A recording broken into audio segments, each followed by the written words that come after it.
بسم اللہ الرحمن الرحیم الحمدللہ رب العالمین وعاقبۃ للمتقین والصلاۃ والسلام علی رسولہ محمد وآلہ وصحبہ وازواجہ اجمعین۔ نماز پڑھنے کی فضیلت۔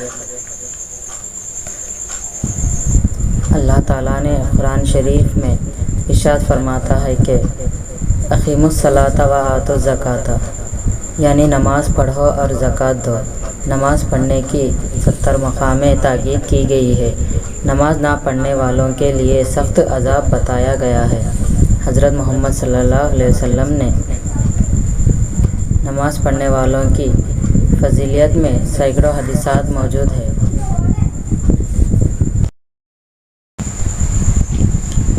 چنانچہ سیدنا علی رضی اللہ عنہ سے روایت ہے کہ حضرت حضور صلی اللہ علیہ وسلم نے فرمایا، نماز پروردگار کی خوشنودی اور فرشتوں کی دوستی کا سبب ہے۔ حضرت سید صلی اللہ علیہ وسلم نے فرمایا، نماز ایمان کی اصلاح ہے اور پیغمبروں کا طریقہ ہے۔ نماز دعا کی اجازت ہے اور نماز شیطان کو کاٹنے کا ہتھیار ہے، اور نماز خبر کو روشن کرنے والی ہے، اور نماز قیامت میں شفاعت کرنے والی ہے، اور نماز دوزخ کی آگ سے بچانے والی ہے، اور نماز میزان کو زندار کرنے والی ہے، اور نماز پل صراط سے بآسانی اتارنے والی ہے، اور نماز جنت کی کنجی ہے، اور نماز سب اعمالوں سے بہتر اعمال ہے۔ بغیر نماز کے کوئی عمل قابل قبول نہیں۔ حضرت صلی اللہ علیہ وسلم نے فرمایا، جس وقت مسلمان خدا کے لیے سجدہ کرتا ہے تو ہر ایک سجدے کے عوض حق تعالیٰ ایک ایک درجے بلند کرتا ہے اور گناہ مٹ جاتے ہیں۔ حضور صلی اللہ علیہ وسلم نے فرمایا، بندہ جس وقت نماز کے واسطے وضو کر کے کھڑے ہوتا ہے، اس وقت صغیرہ گناہوں کی پوٹلی باندھ کر فرشتے سر پر رکھتے ہیں۔ جب نمازی رکوع کرتا ہے تو وہ پوٹلی گر جاتی ہے۔ فرشتے پھر رکھنا چاہتے ہیں تو حق تعالیٰ علیہ کا ارشاد ہوتا ہے کہ اے فرشتوں، وہ پوٹلی سر پر مت رکھو، اس لیے کہ میرے بندے نے میرے سامنے سر کو جھکا دیا ہے۔ مجھے شرم آتی ہے کہ وہ پوٹلی پھر اس کو واپس دوں۔ جس وقت میت کو قبر میں رکھ کر لوگ ہٹ جاتے ہیں، اس وقت 4 شعلے آگ کے میت کے پاس آتے ہیں۔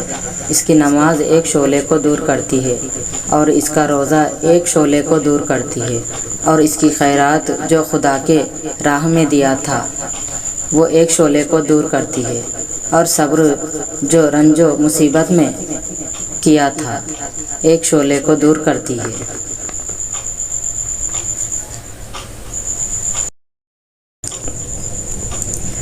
حضرت عبداللہ رضی اللہ عنہ سے روایت ہے کہ جس وقت بندہ وضو کر کے خوشنودی اور خلوص کے ساتھ تیار ہو کر اللہ اکبر کہتا ہے تو وہ اپنے گناہوں سے ایسے پاک ہوتا ہے جیسے کہ ماں کے پیٹ سے پیدا ہوا ہے۔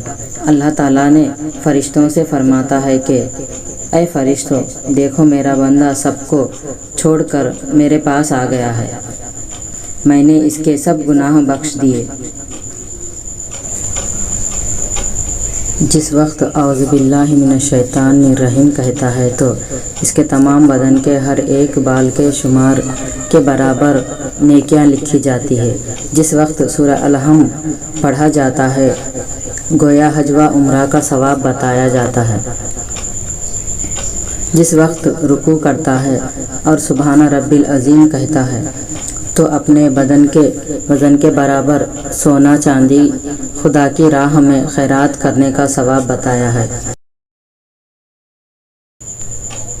جس وقت سمیع اللہ لمن حمیدہ کہتا ہے تو حق تعالیٰ رحمت کی نظر سے اس کی طرف دیکھتا ہے، اور جس وقت سجدہ کرتا ہے اور سبحان رب الاعلیٰ کہتا ہے تو انسان و حیوانات کی گنتی کے موافق نیکیاں مل جاتی ہے۔ اور جس وقت اتحاد پڑھتا ہے تمام صبر کرنے والوں کا ثواب پاتا ہے۔ جس وقت سلام پھیرتا ہے جنت کے تمام دروازے اس کے لیے کھل جاتے ہیں، جس دروازے سے چاہے داخل ہو۔ حضرت حسن بصری رضی اللہ عنہ جس وقت وضو کرتے ان کا چہرہ متغیر ہو جاتا اور اوزار بے اختیار کانپتے۔ لوگ دریافت فرماتے کہ آپ ایسا کیوں ہو جاتے ہیں؟ تو فرماتے، جو پروردگار کے روبرو کھڑا رہے اس کا چہرہ زرد اور اوزار کانپنی چاہیے۔